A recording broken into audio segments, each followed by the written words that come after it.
Assalamualaikum warahmatullahi wabarakatuh. Saya selaku kelompok 1 yang bernama Bayu Permana Putra akan mencoba presentasi tentang motivasi dan prinsip perilaku organisasi. Sebelumnya saya akan mengenalkan anggota-anggota kelompok saya. Yang pertama ada Andriansa, yang kedua ada Anissa Lavenia, yang ketiga ada Cica Suryani, yang keempat ada Dea, yang kelima ada Faris Gunawan, dan yang terakhir ada Vina Oktaviani. Saya di sini akan menjelaskan tentang pengertian motivasi. Yang pertama, motivasi menurut para ahli. Motivasi adalah keseluruhan proses pemberian motivasi bekerja kepada bawahan sedemikian rupa sehingga mereka mau bekerja dengan ikhlas demi tercapainya tujuan organisasi dengan efisien dan ekonomis. Pengertian tersebut disampaikan oleh Siagian. Yang kedua, menurut George R. Terry, motivasi adalah keinginan yang terdapat pada seorang individu yang merangsangnya melakukan tindakan. Dan yang ketiga, menurut Greenberg dan Baron, adalah motivasi suatu proses yang mendorong, mengarahkan, dan memelihara perilaku manusia ke arah mencapai tujuan. Dan yang terakhir, menurut kita adalah motivasi adalah suatu proses orang individu dalam berperilaku sedemikian rupa sehingga mau bekerja atau bertindak demi tercapainya tujuan organisasi. Hubungan antara motivasi dan perilaku organisasi. Di pekerjaan, kita perlu memengaruhi bawahan untuk menyelaraskan motivasinya dengan kebutuhan organisasi. Idealnya, perilaku ini akan diarahkan pada pencapaian tujuan organisasi.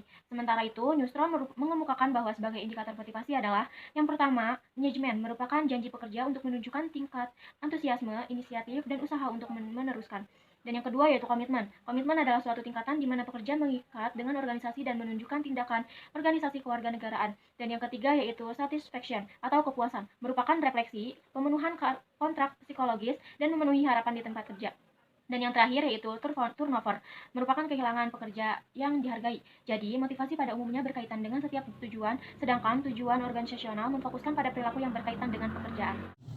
Proses timbulnya motivasi dalam organisasi. Proses motivasi terdiri beberapa tahap proses menurut Indrio Gito Sudarmo 1997 sebagai berikut. Pertama, apabila dalam diri manusia itu timbul suatu kebutuhan tertentu dan kebutuhan tersebut belum terpenuhi, maka akan menyebabkan lahirnya dorongan untuk berusaha melakukan kegiatan. Kedua, apabila kebutuhan belum terpenuhi, maka seseorang kemudian akan mencari jalan bagaimana caranya untuk memenuhi keinginannya. Ketiga, untuk mencapai tujuan prestasi yang diharapkan, maka seseorang harus didukung oleh kemampuan, keterampilan, maupun pengalaman dan memenuhi segala kebutuhan.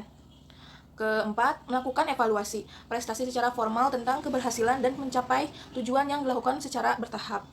Yang kelima, seseorang akan bekerja lebih baik apabila mereka merasa bahwa apa yang mereka lakukan dihargai dan diberikan suatu imbalan atau ganjaran. Yang terakhir, dari gaji atau imbalan yang diterima, kemudian seseorang tersebut dapat mempertimbangkan seberapa besar kebutuhan yang bisa terpenuhi dari gaji atau imbalan yang mereka terima. Faktor-faktor yang mempengaruhi motivasi ada dua, faktor internal dan faktor eksternal.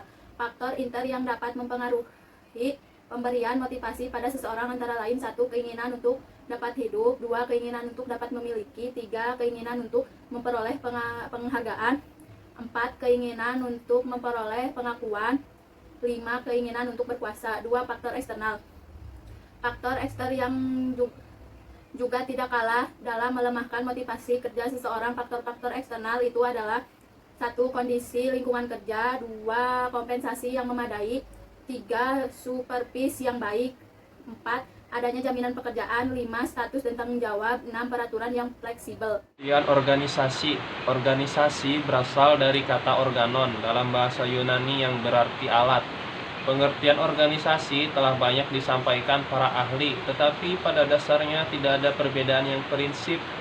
Menurut Dimotz, organisasi adalah perpaduan secara sistematis daripada bagian-bagian yang saling ketergantungan atau berkaitan untuk membentuk suatu kesatuan yang bulat melalui kewenangan, koordinasi, dan pengawasan dalam usaha pencapaian tujuan yang telah ditentukan. Jadi, organisasi merupakan kerjasama jika di dalam perusahaan, yaitu kerjasama antara pimpinan dan karyawan yang tentunya memiliki tujuan yang sama, yakni untuk memajukan perusahaan. Prinsip-prinsip perilaku organisasi. Lebih dari 50 tahun lampau ahli organisasi berkembang di Perancis Henry Fayol mengemukakan seperangkat prinsip organisasi. Prinsip itu banyak memikat perhatian dan sekarang masih tetap mengandung arti. Yang dimaksudkan di sini bukanlah sejumlah ketentuan yang mutlak berlaku wajib ditaati, melainkan serangkaian pokok pikiran yang penting bagi setiap organisasi. Dengan mengikat bahwa prinsip-prinsip itu masih dianggap penting, Fayol mencoba mengembangkan prinsip-prinsip umum yang dapat diaplikasikan pada semua manajer dari semua tingkatan organisasi dan menjelaskan fungsi-fungsi yang harus dilakukan oleh seorang manajer. Prinsip yang diusulkan Fayol itu ada 14 prinsip, yaitu yang satu kebagian kerja, yang kedua kekuasaan atau wewenang, ketiga itu disiplin tata tertib, keempat kebulatan perintah atau kelima, kesatuan arah. Yang keenam, kepentingan pribadi tunduk pada kepentingan umum, remunerasi. Yang kedelapan, sentralisasi terhadap desentralisasi. 9, hierarki atau rantai skala atau sampai dengan garis wewenang. Yang ke-10, tatanan atau susunan. Yang ke-11, kelayakan dan kewajaran. Yang ke-12, stabilitas kepegawaian. Yang ke-13, ada inisiatif. Yang ke-14, itu yang terakhir, esprit de corps, yaitu kesatuan di persatuan para karyawan. Terima kasih.